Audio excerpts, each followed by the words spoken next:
আমার নিজের অভিনয় নিয়ে আসলে আমি বলতে চাই না, কারণ এই ব্যাপারে আমি খুবই নিজেকে মাইনাসে রাখতে পছন্দ করি। স্রোত যেদিকে যাচ্ছে সেদিকেই আমাদের এগোতে হয়। লাবণ্য দাস কখনো আসলে জীবনানন্দকে সাপের মতো পেঁচিয়ে ধরেছেন নাকি, আবার লাবণ্যকে দেখে জীবনানন্দ দাস কখনো পাথর হয়ে গিয়েছেন নাকি, সেখান থেকে আবার কিভাবে বনলতা সেন তিনি রচনা করলেন।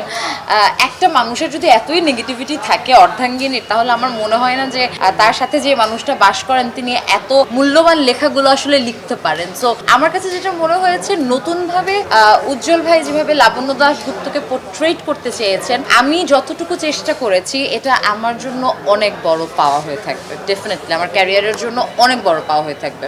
আমার মনে হয় যখন আপনি একটা বাস্তবিক ক্যারেক্টার অনস্ক্রিন পোর্ট্রেট করতে যান, সেই ক্যারেক্টারটা সম্পর্কে যথেষ্ট জানা এবং বোঝা একটু ইম্পর্টেন্ট। সেই দিক থেকে উজ্জ্বল ভাই যতটুকু আমাকে ব্রিফ করেছেন, আমি যতটুকু জানতে পেরেছি, আমার মনে হয়েছে স্ক্রিপ্টে যতটুকু ছিল ততটুকু অনুযায়ী আসলে আমি ডেলিভার করতে পেরেছি অন স্ক্রিনে। সেটা উজ্জ্বল ভাই আরও ভালো বলতে পারবেন।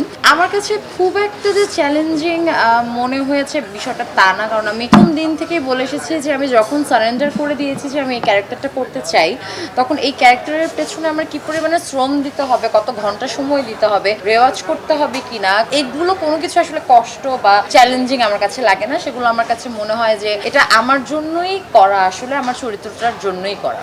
আমি অলওয়েজ ডিরেক্টর যেভাবে চান আমাকে অনস্ক্রিন পোর্ট্রেট করতে, আমার যদি স্ক্রিপ্টটা পছন্দ হয় তখন আমি সেভাবেই আসলে অনস্ক্রিনে আসি, আমার নিজের কোনো এক্সট্রা কিছু থাকে না।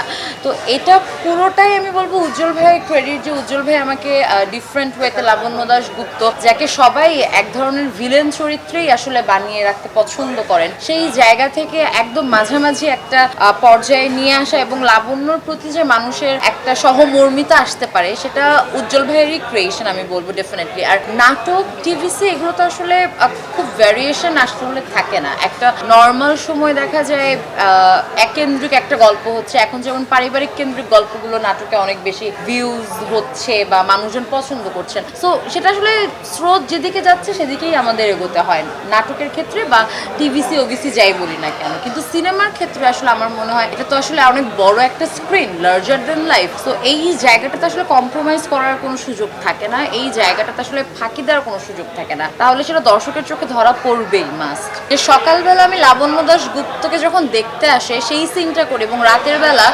একদম জীবনানন্দ দাশের মৃত্যুর আগের সিনটা করি। সো দেখা যাচ্ছে একদিনেই আসলে আমার একটা লম্বা জাম্প করতে হয়েছে 30 বছর বা 25 বছরে। সো সেই জায়গাটা পুরোটাই হেল্প করেছে আমাকে স্ক্রিপ্ট, কারণ স্ক্রিপ্ট আমার কাছে মোটামুটি ওহির মতো ছিল এবং টপ টু বটম আমার পুরোটাই আত্মস্থ থাকতো। তো সেই ক্ষেত্রে আসলে নিজেকে মনস্তাত্ত্বিকভাবে চেঞ্জ করতে বয়সের ওই চেঞ্জেসটা আমার খুব একটা কষ্ট করতে হয়নি।